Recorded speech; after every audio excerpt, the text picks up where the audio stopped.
Summary for linear, so that's a degree 1.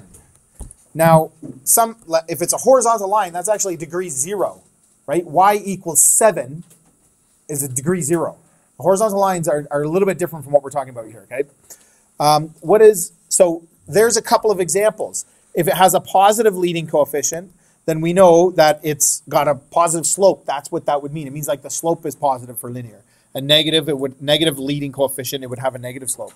The maximum number of intercepts, in fact, is 1. And what's the minimum number of intercepts? So if it's a horizontal line, none, but that's not a degree 1 function, right? So a linear will always have 1.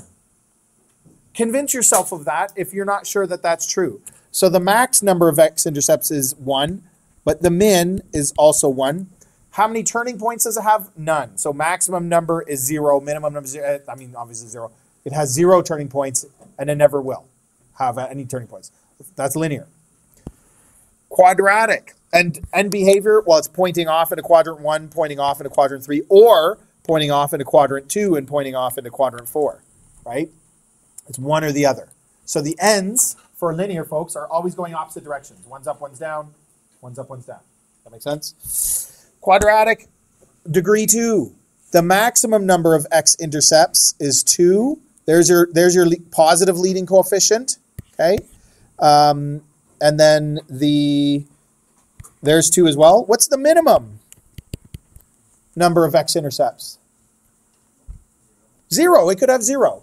We know that from grade 10. If the vertex is above the x-axis and it opens upwards, it could have 0, right? So the minimum is 0. The maximum number of turning points is 1, and the minimum is also 1. Every quadratic will turn once. It can't not turn. That's what they do. So the min is also 1, okay? And then end behavior is they're either both pointing up or they're both pointing down. There's no other possibilities for quadratics. Cubic. So this is one that's a little bit new to us, but the maximum, okay, so this one, positive leading coefficient, but another positive leading coefficient could go like that, right? Just like what happens in the middle could happen to both. But those are two very different shapes. We'll talk about this more at a later date, but that's called a cubic twist. It is not a turning point, okay? The slope of the tangent does become 0, but then it continues going down. So it's increasing before and it's increasing after. This is different from a turning point. Whereas this one has a turning point here and a turning point there. This has no turning points. Okay? So the maximum number of x-intercepts would be 3 if it comes down, crosses again, and crosses again. What would be the minimum number of x-intercepts? This is a good question. That helps you understand and visualize the overall general behavior of this. Alex? That's right. It could have 1. So it could have 1 and it could have 3. Could it have 2 x-intercepts? Tough question. Actually, yes, it can, because it could cross. There's 1, and then it could come and touch and go back down. So that would be 2 x-intercepts. So it could have 1, could have 2, could have 3. Can't have 0. Can't have more than 3. Okay, very interesting. So min, and so this is a question that could come up on a quiz or a test. List the possible numbers of x-intercepts. It could say, what is the maximum? What is the minimum? Or list all of the possible. And it's different for each one, right? Like degree 1, degree 2, degree 3, degree 4. Maximum number of turning points. It can have 2 max. It can have 0. Here's another good question. Can it have 1 turning point?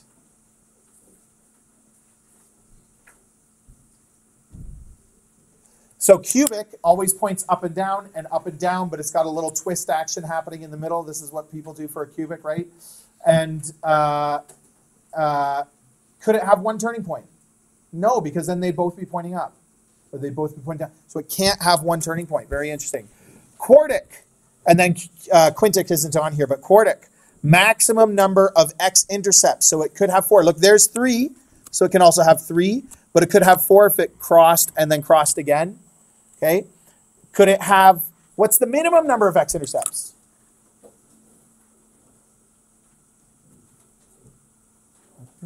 But it could have 2, you're correct.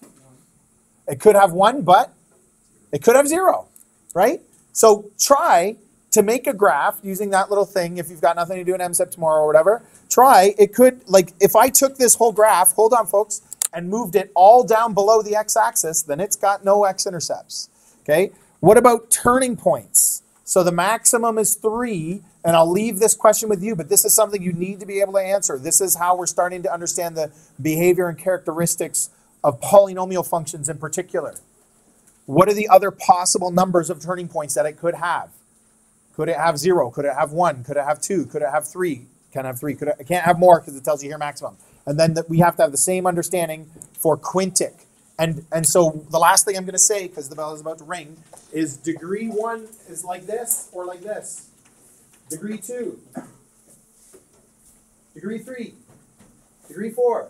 Degree 5. Degree 6. Degree 7, right? So that's something about these even and odd degree functions that is a very important pattern. Make sure the Chromebooks get back, and please plug them in. Take a moment and do that, and I'll see you tomorrow.